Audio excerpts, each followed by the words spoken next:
Hello, I'm Juliette Sarli. In this week's edition of IG Macro Intelligence, we take a look at ASX-listed travel stocks.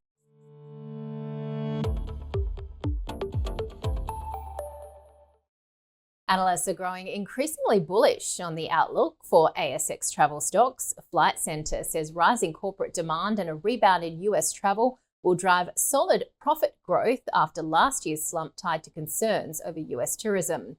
Meanwhile, the recently relisted airline Virgin Australia has projected solid demand and revenue growth for full year 26. The optimism coming amid non-listed travel and tech company Luxury Escapes recently launching its second physical Australian store in Sydney's Bondi Junction precinct, hoping to capitalise on consumers' appetite for travel. Co-founder and CEO Adam Schwab telling AusBiz the average basket size approach for their bricks and mortar stores is $10,000, around 5 times what consumers spend online. They're amazing billboards, and Screw Turner once said his 500 Flight Centres are great billboards, and we see it. We're not going to have 500 Luxury Escape stores, but we've got flagship stores now in Melbourne and Sydney. We'll hopefully open up in every capital city in Australia in the next couple of years.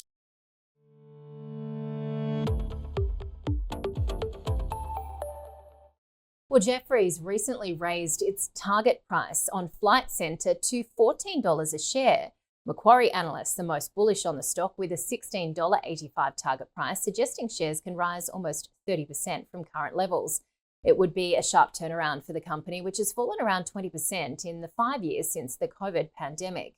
ASX TradeWatch data showing shares currently in a strong near-term rally within a longer-term bearish trend, but analysts are positive with the average broker recommendation a buy, according to Refinitiv, with a $15.50 mean target price. That's despite a 5% cut in their headcount.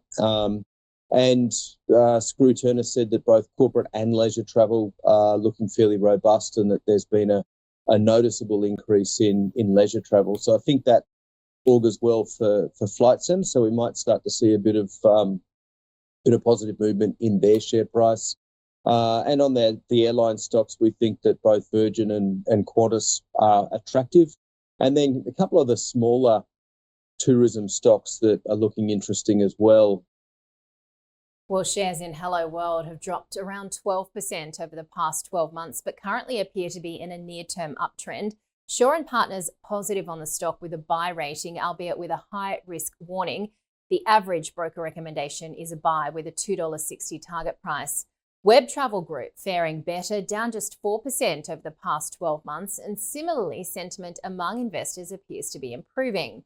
The average broker recommendation a buy with a $6.08 target price.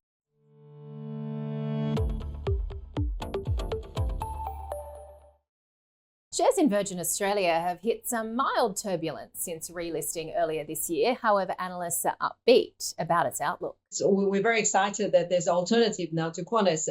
And it was listed at a very cheap valuation, but even right now, the valuation has been very, very cheap. I think with the update, reaffirms that the demand is still pretty good and it is still a cozy duopoly there. Although there is a little bit of slowdown, as Qantas highlighted as well, across the corporate sector, but still pretty healthy. And the good thing for Virgin is that the growth is actually very strong because coming from the cost efficiencies. So with the update, I think highlight things are still pretty good. Well, the average broker call on the stock is a buy with a $3.83 price target, suggesting a 21% upside. Meanwhile, Qantas shares have risen around 8% over the past 12 months, but are currently in a downtrend with the 5-day moving average beneath the 50-day moving average. I think when the markets are relatively optimistic about a sector, it always worries me. I think the outperformance by Qantas has the market very optimistic about the sector, but I think the cycle might be relatively negative, so I'd be a bit careful here. We're not in the travel business, so I wouldn't be chasing airlines. I know Warren Buffett has always said, you don't want to invest in airlines, and then he broke that rule and went back in and lost money there too. So even the great ones lose money in the airline. It's a tough business. So, however, analysts surveyed by Refinitiv suggest buying Qantas with a $12.20 price target, suggesting it can soar another 25%. And that is your IG Macro Intelligence for this week. We'll see you next week.